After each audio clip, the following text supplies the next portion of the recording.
when you start off, you'd normally select your shot and then bring it into the develop module. And the develop module is where you can make all the changes to your shot. And over on the left hand side, you've got things like the snapshots and the history and various stuff, which are useful perhaps later on. But for now, I'm just going to click this little left hand arrow and make the shot a bit bigger so we can see what we're doing as we process. Now over on the right hand side we have the different tabs where we can do our editing, and if I just close the basic tab by clicking that arrow, you see all the different tabs that we've got to play with, and they've all got different things in them. Now just a useful little tip, if you hover not over the title but just to the left of one of the titles and right click, there's an option that comes up called solo mode. And solo mode is quite useful because what it does is it means that when you open any of the tabs, any of the other tabs that are open, it closes. So you only ever have one tab open at a time. And the ticks by the tabs, if for some reason, let's say you never ever go near camera calibration, and so you just don't need that tab. If you untick that, you can hide it from the list of tabs that are available. But I use all the tabs quite a bit of the time, so I generally leave them all ticked. So if I open, say, the split toning tab, you can see it just opens the split toning tab. But if I now go up and try and open, say, the tone curve tab, you'll see split toning closes and the tone curve tab is open.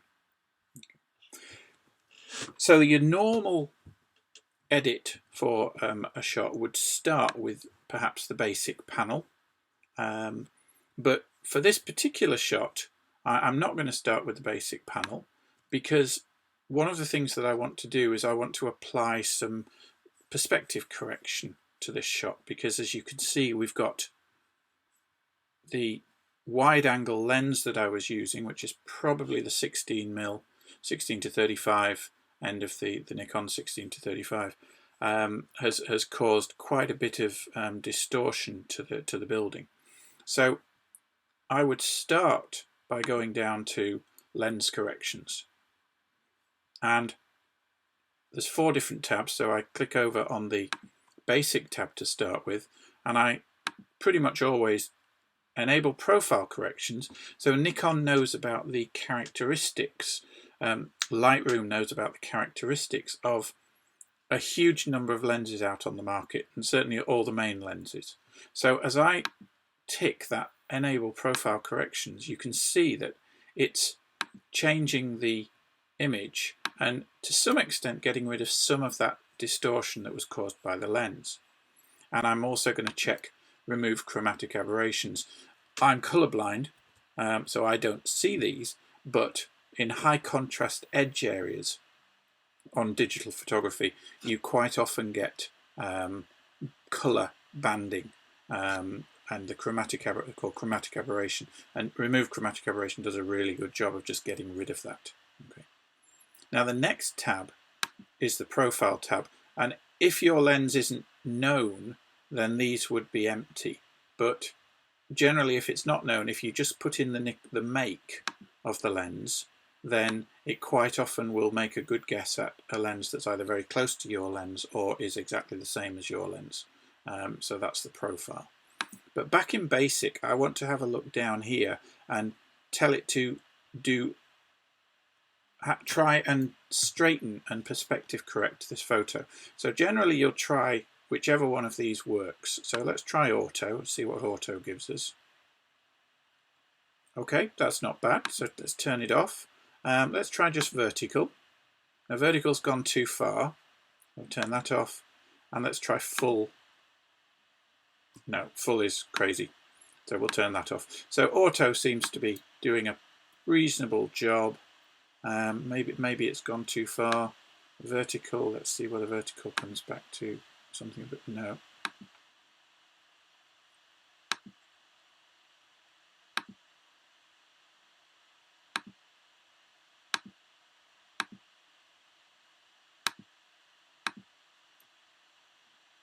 Auto. Okay.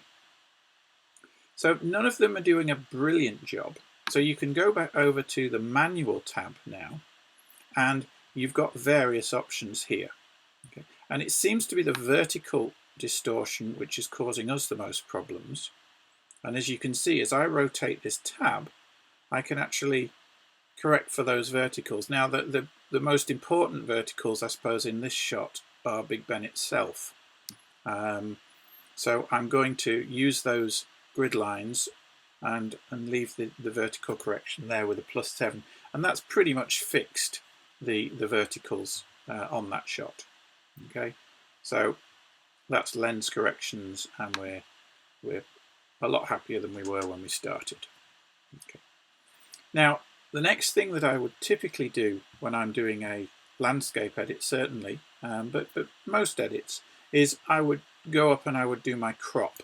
And the reason for that is that at the moment the histogram showing the darker areas on the left and the brighter areas on the right and the midtones in the middle is showing for this image as a whole.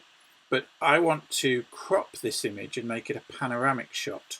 So once we've cropped it, quite a lot of this bright area up here is going to be gone, quite a lot of this midtone is going to be gone, and our histogram will change somewhat. So I'm going to click on the crop tool here, and it will bring up then the picture with a crop picture.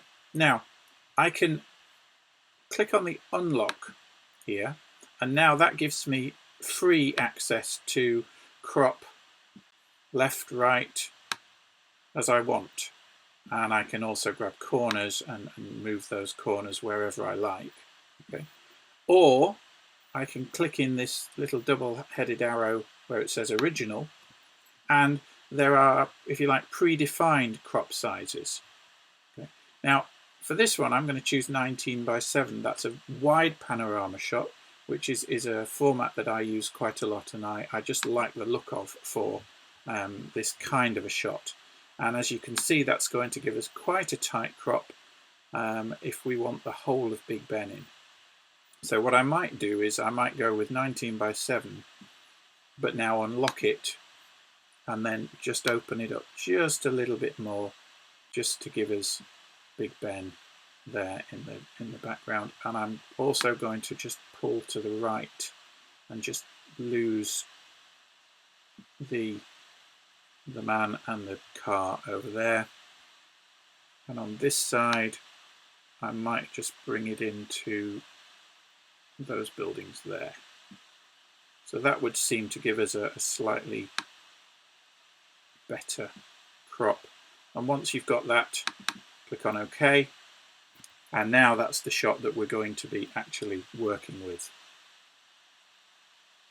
As you can see on the right now, at the top here, the histogram is somewhat different. And that's quite important when you're processing, because the histogram tells you whether you have gone to complete black if you have any spikes on the left, or complete white where you're losing detail in the brighter areas on the right. So we've straightened and we've cropped, and we're now ready to begin our edit in earnest. So I'm going to start up at the basic tab, and the basic tab makes edits to the whole picture pretty much. So exposure, if I drag it down, we can bring the exposure down. If I drag this up, we can drag the exposure up and completely white it out. And you can see the numbers over on the right are pretty much exposure stops. So we've got plus or minus 5 stops either way to play with on the exposure.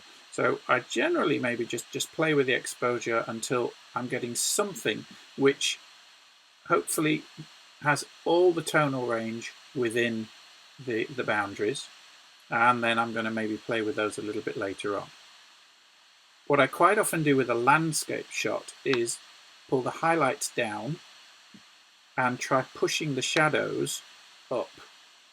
And what that very often does is brings out quite a bit more detail in the shadows than you would otherwise get. And also the highlights being pulled to the left brings out a little bit more detail in the sky. When you do that, you tend to get a slightly flatter histogram, and by doing that I've just pulled in the dynamic range of the shot somewhat. So I'm just going to use the white slider, and I'm just going to try and get the edge of that histogram just putting right up against the white. So as I pull to the right very slightly, you can see the histogram moving. I don't want to go too far. If I do go too far, we'll see the little triangle on the right hand end of the histogram there start flashing, and we'll know that we've gone too far. But you see, so once it starts to go blue, then you know you've really gone too far and you're losing detail. So generally I'll just push that to the right hand edge, and then the blacks, again I might just pull the blacks down, and as you can see the picture, as I move the blacks down, just the black, the darker areas of the picture, I'm getting a slightly higher contrast level. So I'll very often do the blacks just a little bit more. Now, this next slider is overused by a lot of people. It's a very dangerous slider to use if you've got clouds in the sky, especially puffy clouds, because it will very often darken the underside of the clouds too much. So clarity is something you should use with care. I'm going to drag it all the way over just so that you can see what it does in this picture. And as you can see, it kind of like sharpens up the mid-tone contrasts quite considerably, which helps the building a little, but doesn't really help the sky a whole lot. We might want that extra detail in the sky, so we might leave that, say, at about 33. Now, vibrance is quite a nice one, because what that does is saturates up colours that aren't already too saturated. So it very often works quite nicely on mid-tone colours, and as you can see, it's pushing the sky a little bit, and it's also warming the kind of golden stonework quite nicely. If we just push that maybe to about 18, 16, something like that. Saturation is a much heavier hitter, and as you push the saturation up, it kind of tends to have much more of an effect. So generally I try and stay away from saturation if I can. So we're looking okay, but I think we need to do a little bit more work on the sky. And one of the things that I want to do now is I'm just going to select the sky from around the building. And to do that, I'm going to use the adjustment brush, which is this tool here. So what I want to do is I want to use the adjustment brush to select all the sky around Big Ben and the towers and these buildings over on the left hand side. So I come up to the top of the panel on the right here and click on the adjustment brush icon, and you see the settings for the adjustment brush come up on the right. Now generally what I would do before I do anything else is come up to where it says effect and just put the mouse over effect, press the Alt key down, and as you see, when I press the Alt key down, stuff happens, okay, on the screen. And the most important thing for me at the moment is that effect changes to reset, and if I click reset now, all those sliders in the middle, wherever they were, all zero back to the middle. Now when I'm using the adjustment brush to select sky, for instance, what I'll generally do is I'll just pull the exposure all the way back to the left hand side. So now when I click on the sky, I'm going to get a very dark brush. If I pulled the brush all the way to the right, then you see that it would paint white, whereas if I pull the brush all the way to the left, it's going to paint pretty much black. So it just allows me to see what I'm doing, and later on I can adjust that as I want to. I'm also, for this particular selection, going to go down and turn on auto mask, which will cause the brush to find edges. So what the adjustment brush does is it selects the same colour as is under the central little cross there, and when I click, if I have auto mask on, you'll see it's selecting the colour within the centre circle, which matches the colour under the cross. But when it finds an edge of colour that's different, it stops. So as you can see there, if I now click and hold and just run my way up the side of Big Ben, you can see that it's going to pretty much just grab the edges for me. Now you've got to be careful, because while I'm up here near the clock faces, if the colour of the clock face matches the colour of the sky and it's within that centre circle, you'll see darkening happen in the clock face. So in that case, you just use the left bracket key on the keyboard to shrink the size of the brush, or the right bracket to make it bigger, and then you could just drag the brush along the side. So I could just make slightly more careful selections with the brush like that. So you see, if you're being very careful with an edge, you can just be very careful so it doesn't go too far down into whatever it is that you don't want it to go into.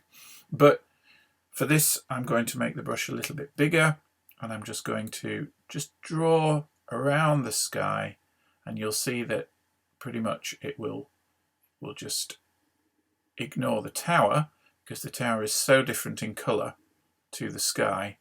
And I'm going to just pull it down, make it a little bit smaller here so I don't run into the clock, and just drag down.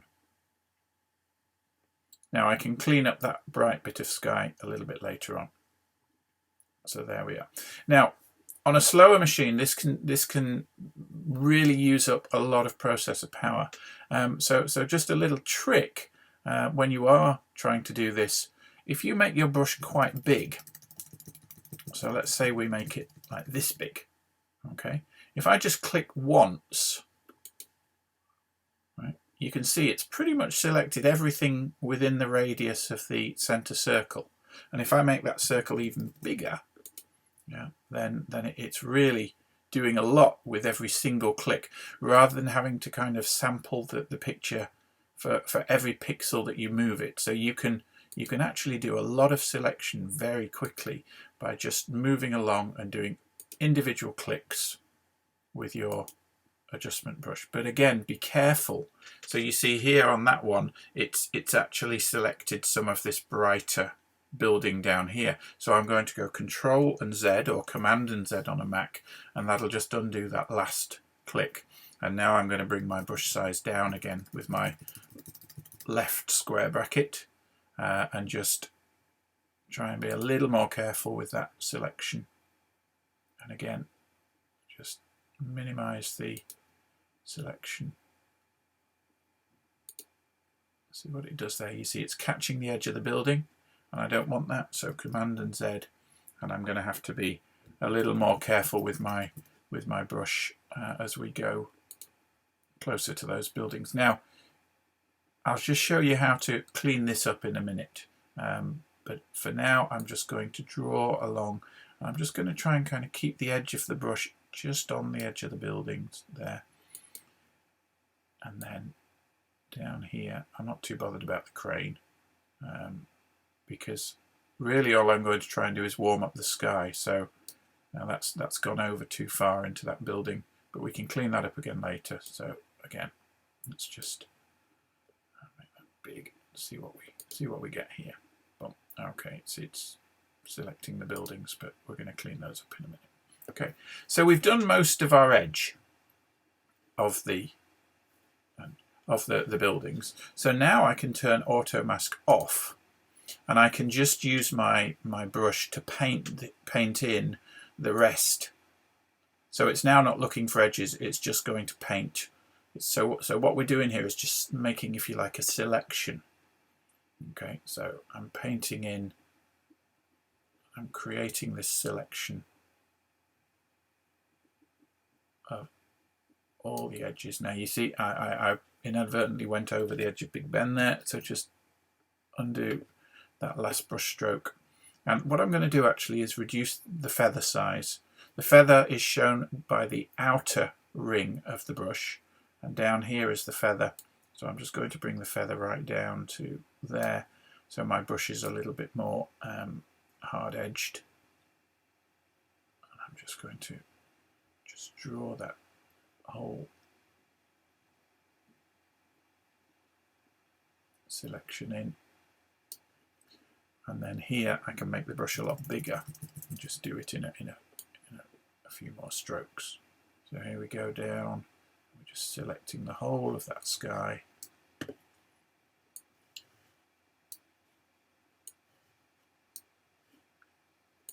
If you remember every now and then just to unclick your mouse and then click it again, it treats it as a new stroke, so if you have to then undo, you're not having to redo as much. So there we are, I'm just painting in the rest of that sky, make the brush a bit smaller so I can get these last little bits without going over the building.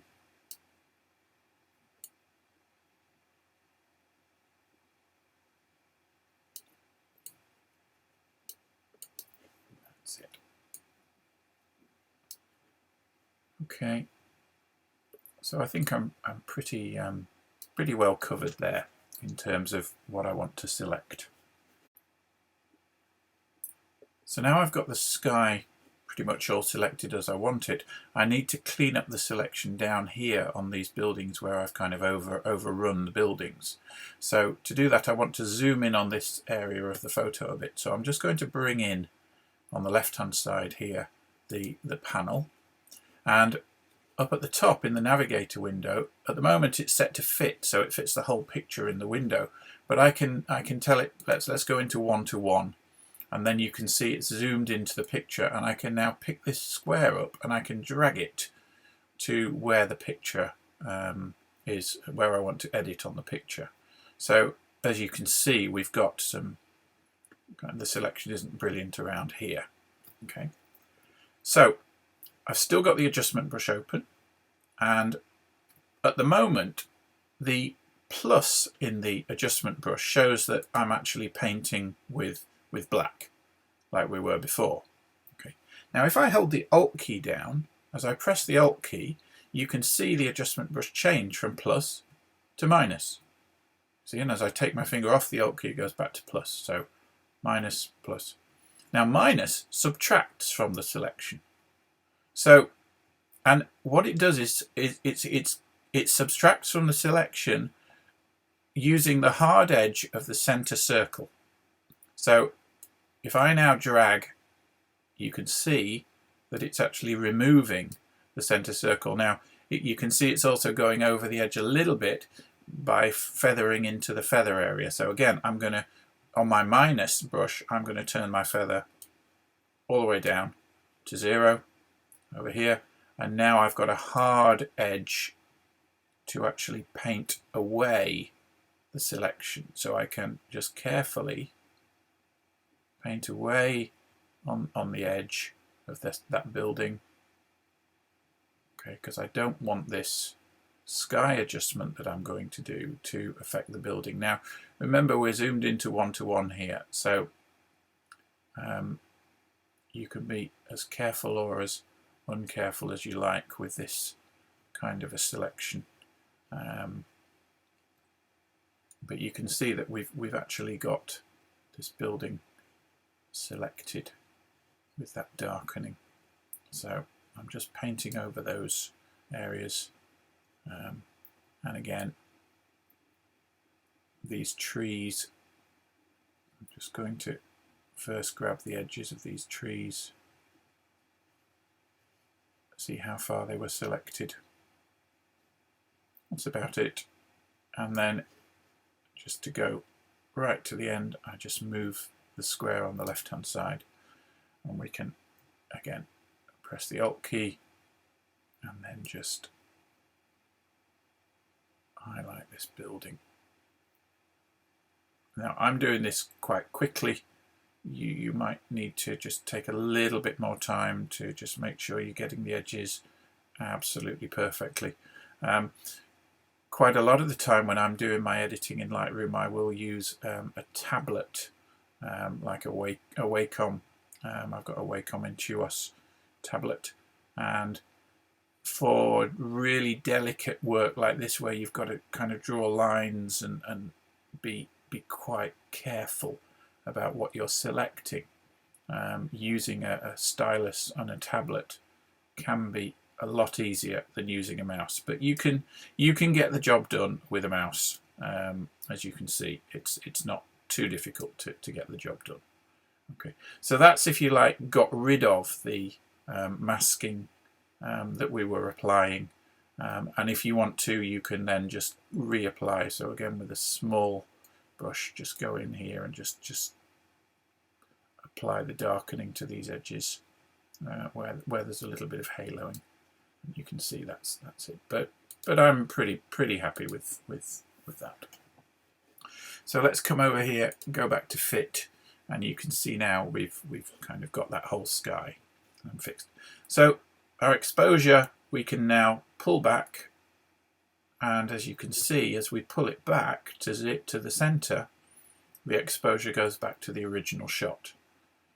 But whatever we do now in this set of sliders will be applied to all that area that we've just selected. So as long as we don't go kind of over the top, you can actually make quite a lot of change to the sky, and it shouldn't really affect the rest of the building. So, you know, we pull the exposure down a little, we maybe warm up the sky, so you can significantly change the temperature of the sky, and I like quite a warm look. This was, you know, I was kind of late afternoon, so you may want quite a nice warm look. Contrast, I'm you know, generally not going to play too much with, because I don't want this to look like Armageddon or the end of the world. But again, highlights and shadows, play with those in the sky, and see what look you want to get the best out of the sky. Again, clarity, if you go to the right, you will kind of accentuate all the edges of the clouds. If you want a much softer look, then pull it back to the left and you'll see the clouds, you know, soften quite considerably. And with a shot like this, that can work quite well, because you've got kind of very hard defined lines and edges in this building, and the difference between a very soft sky behind and the detail and the sharpness of the lines in the building can be quite nice. Okay.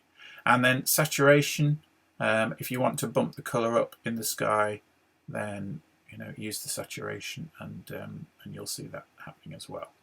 Okay. So as you can see, you've got a huge amount of control over the selection once you've made it. So I don't know, that looks pretty good to my eyes. So I'm going to leave it at that, and we'll see what else we've got. So that's the basic tab done, and it's the major adjustment on the sky done. Now I might also want to do something with the building. So again, same idea. A new adjustment brush, Alt, reset, and then maybe paint in some clarity, for instance, onto this. So again, to see where I'm painting, I'm going to push the exposure all the way to the right this time and check that my auto mask is on.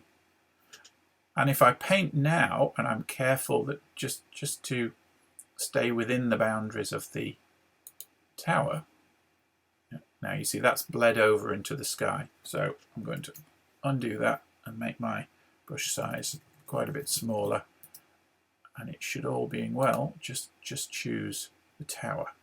So click and go and move down the tower, make sure I'm in the grey areas. There we go.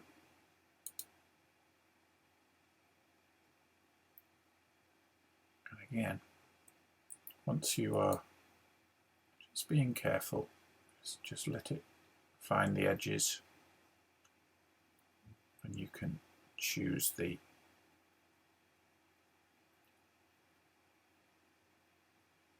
So, because what I'm going to do is just try and increase the localized contrast of the stone, just to kind of bring the sharpness of the stone out a bit more. Let's just see whether we can grab those edges a bit better. There we are. And then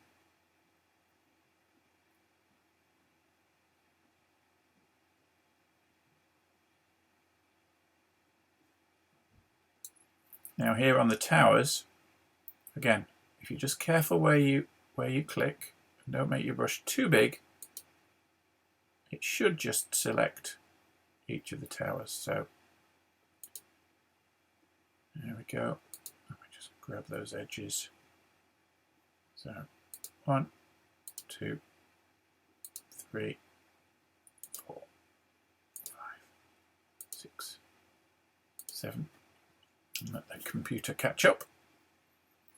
And then you see it's a much easier job just to paint in the rest of the building. Then you can just kind of drag that along and paint it as you go. Don't really want to paint the taxi. And again, going up the sides here, it should find the edges quite nicely for you.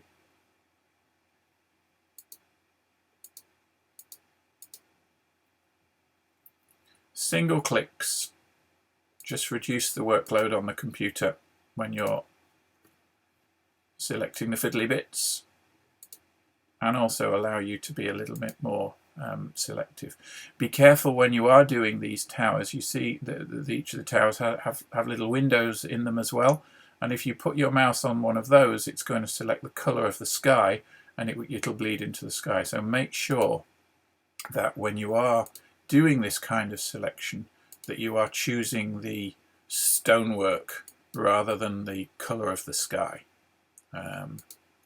So you've got to take your time. You've got to just be careful as you do it. But taking a bit of time to make a good selection pays dividends when you're then trying to apply a look to that part of the photo. So here we go. Just paint in the rest of that, and then again, click, click.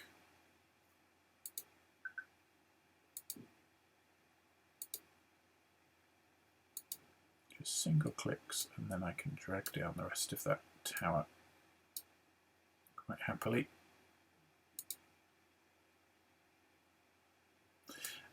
And again, you know, it's not hypercritical for this edit that every individual pixel to the edge of the building is selected, because I'm just going to try and just warm the building up a little bit and apply a little bit of tonal contrast using the clarity slider. So once I've got my edge selected, I can just paint along here.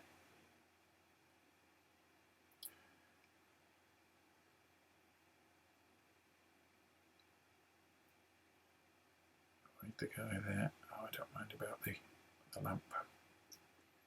And just paint along here.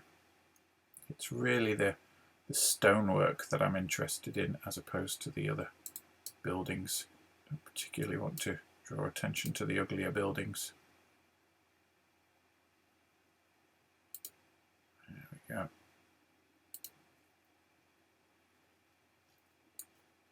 That'll do, just fill in some of those little gaps. So again, there's our selection made of the Houses of Parliament.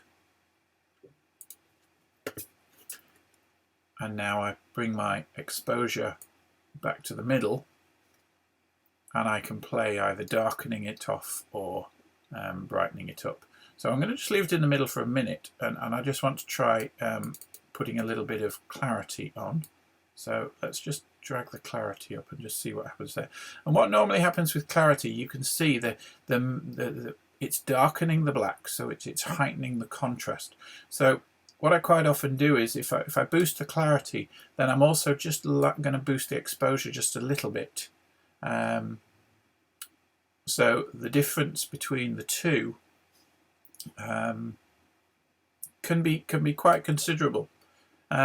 Little trick here if we have a look over on the left hand side of the page, the history tab is recording everything we do.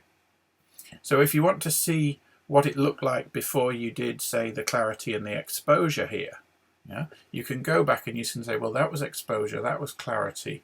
If I go back to the step before those two, then it'll return the picture to what it looked like before I did those two sliders, and you can see those two sliders are back.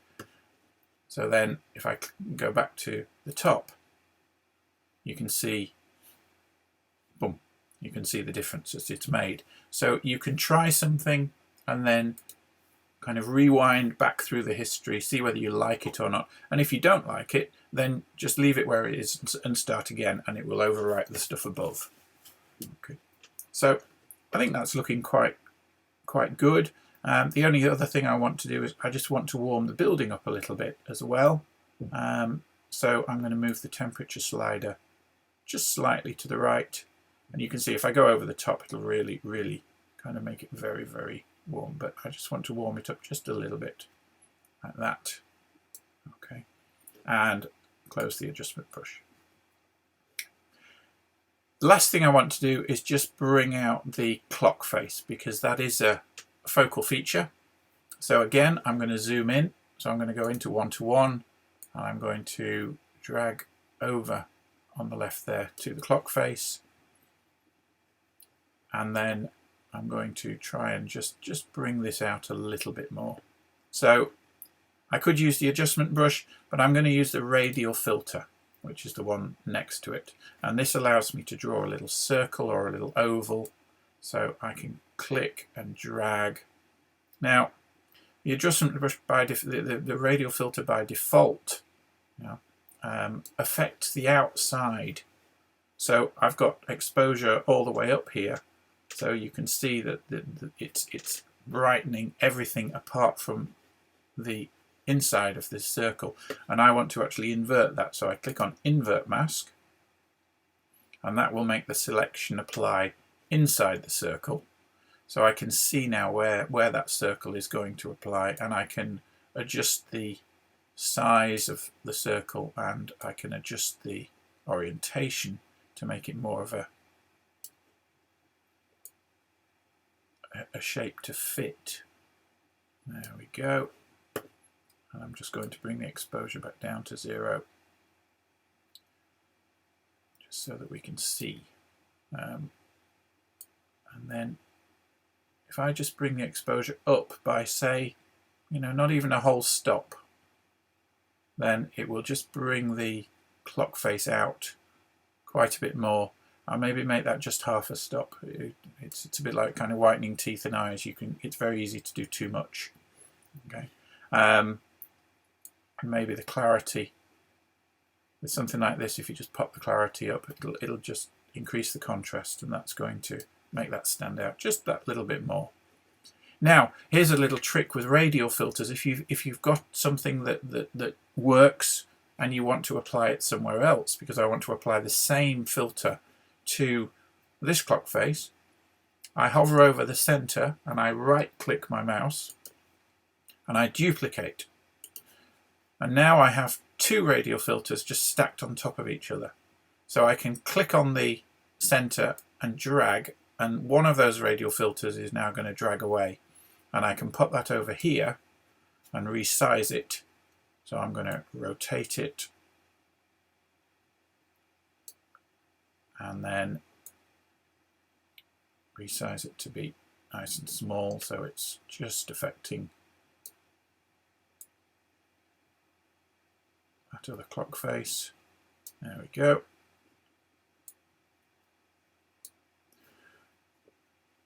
So now if I want to see before and after those radial filters, I can come back to my history and I can go back to before I put the radial filters on, which was about here. And you can see there, it's like the radial filters have been turned off, it darkened those off, or I can go back to the top and see them applied. And another way of doing that is if you're in a tool over on the right hand side here, the little square slider in the bottom left hand corner of the tool, if I turn that off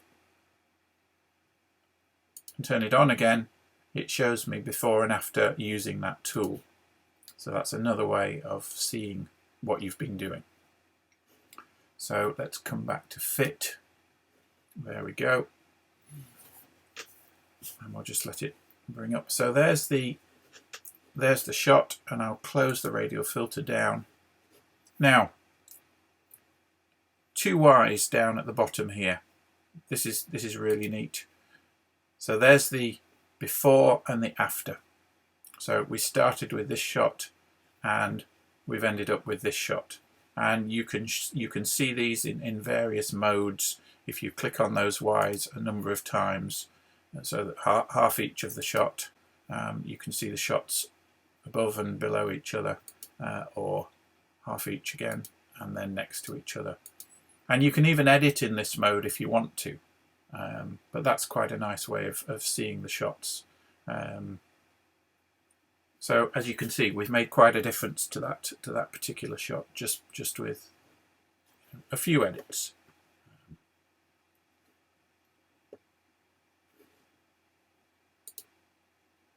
Okay, so I hope that's been of interest and has maybe taught you a couple of new things that perhaps you didn't know in Lightroom.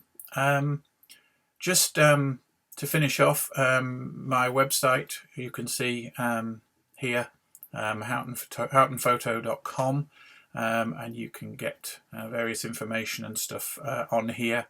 There's a videos page which has links to our YouTube channel.